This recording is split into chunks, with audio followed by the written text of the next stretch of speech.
বাংলা, স্বাধীন করো, স্বাধীন করো বাংলাদেশ, বাংলাদেশ, বীর বাঙালির অস্ত্র ধরো। বাংলাদেশ স্বাধীন করো।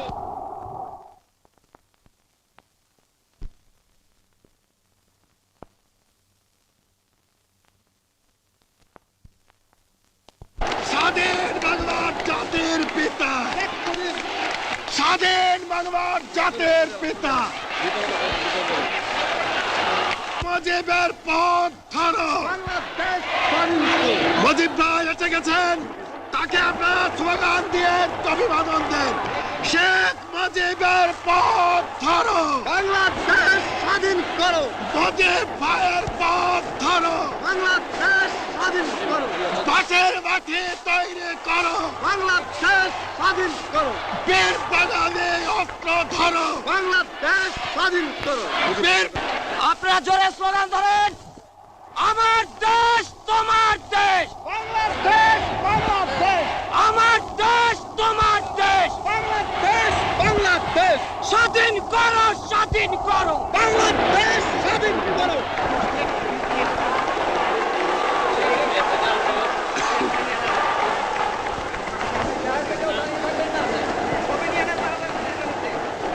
ভাইরা আমার, আজ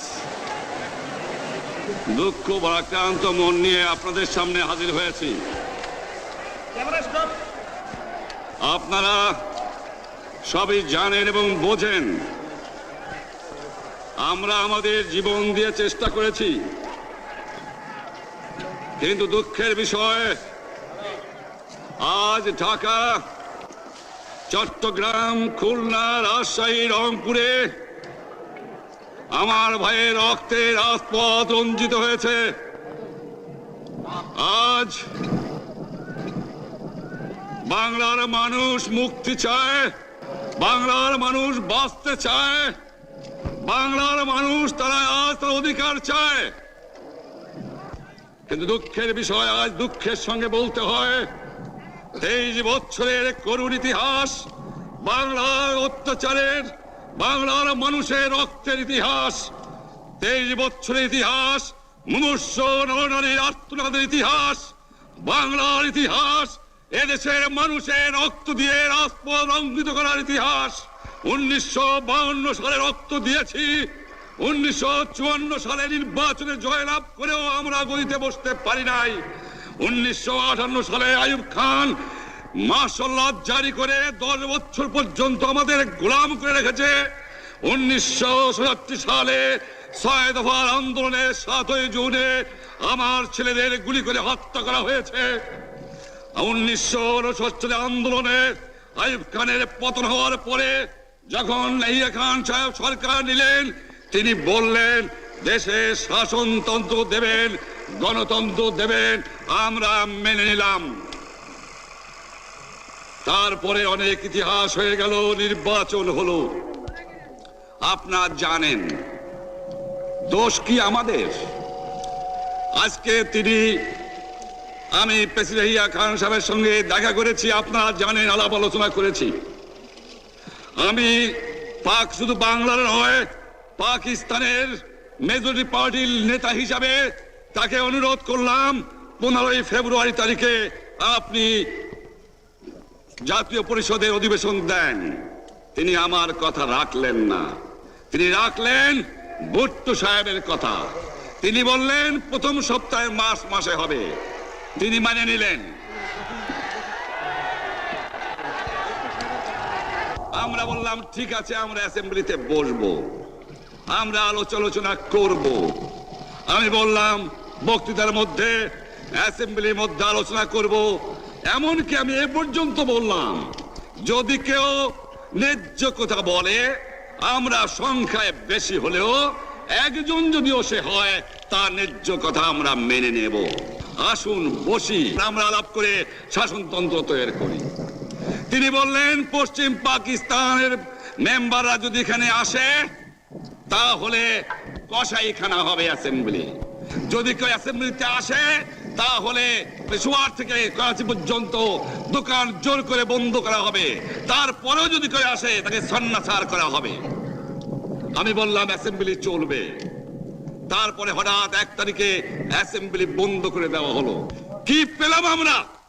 যে আমার পয়সা দিয়ে অস্ত্র কিনেছি বহিঃশত্রু আক্রমণ থেকে দেশকে রক্ষা করার জন্য, আজ সেই অস্ত্র ব্যবহার হচ্ছে আমার দেশের গরিব দুঃখী নিরস্ত্র মানুষের বিরুদ্ধে।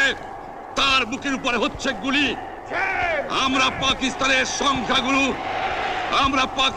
সংখ্যাগুরু, আমরা বাঙালিরা যখনই ক্ষমতায় যাওয়ার চেষ্টা করেছি, যখনই এদেশের মালিক হবার চেষ্টা করেছি, তখনই তারা আমাদের উপর ঝাঁপিয়ে পড়েছেন। তারা আমাদের ভাই। আমি বলেছি তাদের কাছে এই কথা যে আপনারা কেন আপনার ভাইয়ের বুকে গুলি মারবেন? আপনাদের রাখা হয়েছে যদি বহিঃশত্রু আক্রমণ করে তার থেকে দেশকে রক্ষা করার জন্য। তারপরে উনি বললেন যে আমার নামে বলেছেন, আমি নাকি বলে স্বীকার করেছি যে 10 তারিখে রাউন্ড টেবল কনফারেন্স হবে। আমি উনাকে একথা বলে দেবার চাই, আমি তাকে তা বলি নাই। টেলিফোনে আমার সঙ্গে তার কথা হয়।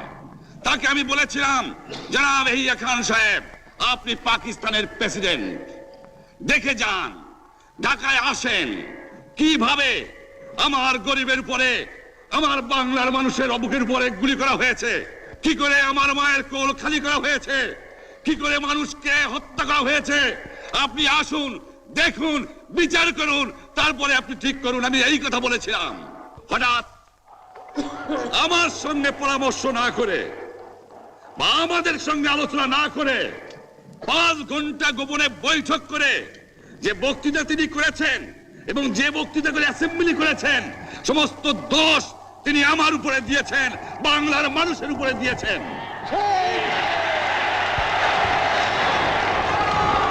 আমি পরিষ্কার মিটিংয়ে বলেছি যে এবারের সংগ্রাম আমার মুক্তির সংগ্রাম, এবারের সংগ্রাম স্বাধীনতার সংগ্রাম। আমার 25 তারিখে অ্যাসেম্বলি কল করেছে, রক্তের দাগ শুকায় নাই।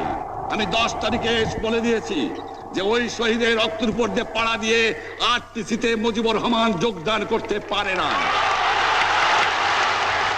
অ্যাসেম্বলি কল করেছেন, আমার দাবি মানতে হবে। প্রথম, সামরিক আইন মার্শাল ল উড্র করতে হবে। সমস্ত সামরিক বাহিনীর লোকদের ব্যারাকে ফেরত দিতে হবে। যেভাবে হত্যা করা হয়েছে তার তদন্ত করতে হবে। আর জনগণের প্রতিনিধির কাছে ক্ষমতা হস্তান্তর করতে হবে। তারপরে বিবেচনা করে দেখব আমরা অ্যাসেম্বলিতে বসতে পারবো কি পারবো না। এর পূর্বে অ্যাসেম্বলিতে বসার, আমরা অ্যাসেম্বলিতে বসতে আমরা পারি না। জনগণ সে অধিকার আমাকে দেয় নাই। ভাইরা আমার, তোমরা আমার উপর বিশ্বাস আছে? আমি প্রধানমন্ত্রিত্ব চাই না, আমরা দেশের মানুষের অধিকার চাই। আর যদি একটা গুলি চলে, আর যদি আমার লোকের উপর হত্যা করা হয়, তোমাদের উপর কাছে আমার অনুরোধ রইল, প্রত্যেক ঘরে ঘরে দুর্গ গড়ে তোলো। তোমাদের যা কিছু আছে তাই নিয়ে শত্রুর মোকাবেলা করতে হবে এবং জীবনের তরে রাস্তাঘাট যা যা আছে সবকিছু আমি যদি হুকুম দেবার নাও পারি, তোমরা বন্ধ করে দেবে। তোমরা আমার ভাই, তোমরা ব্যারাকে থাকো, কেউ তোমাদের কিছু বলবে না, কিন্তু আর আমার বুকের পর গুলি চালাবার চেষ্টা করো না, ভালো হবে না। 7 কোটি মানুষকে চাপা রাখতে পারবো না। আমরা যখন মরতে শিখেছি তখন কেউ আমাদের দবাতে পারবে না। যে পর্যন্ত আমার এই দেশের মুক্তি না হবে, খাজনা ট্যাক্স বন্ধ করে দেওয়া হলো, কেউ দেবে না। তবে অনুরোধ করছি, আপনারা আমাদের ভাই, আপনারা দেশকে একেবারে জাহান্নামে ধ্বংস করে দিয়েন না। জীবনে আর কোনোদিন আপনাদের মুখ দেখা দেখি হবে না। যদিও আমরা শান্তিপূর্ণভাবে আমাদের ফয়সলা করতে পারি, তাহলে অন্তপক্ষে ভাই ভাই হিসেবে বাস করার সম্ভাবনা আছে। সেই জন্য আপনাদের অনুরোধ করছি, আমার এই দেশে আপনারা মিলিটারি শাসন চালাবার চেষ্টা আর করবেন না। দ্বিতীয় কথা, প্রত্যেক গ্রামে, প্রত্যেক মহল্লায়, প্রত্যেক ইউনিয়নে, প্রত্যেক সাব ডিভিশনে আওয়ামী লীগের নেতৃত্বে সংগ্রাম পরিষদ গড়ে তোলো এবং তোমাদের যা কিছু আছে তাই নিয়ে প্রস্তুত থাকো।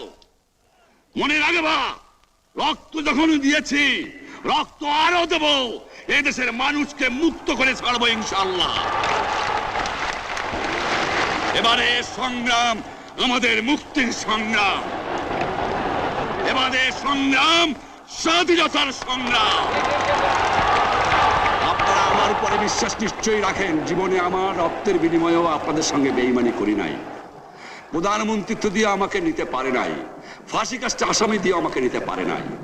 যে রক্ত দিয়ে আপনারা আমার একদিন জেলের থেকে বার করে নিয়ে এসেছিলেন, এই রেসকোর্স ময়দানে আমি বলেছিলাম আমার রক্ত দিয়ে আমি রক্তের ঋণ শোধ করবো, মনে আছে? আমি রক্ত তোমার জন্য প্রস্তুত। আমাদের মিটিং এইখানেই শেষ। আসসালামু আলাইকুম। জয় বাংলা। বীর বাঙালি অস্ত্র ধরো, বীর বাঙালি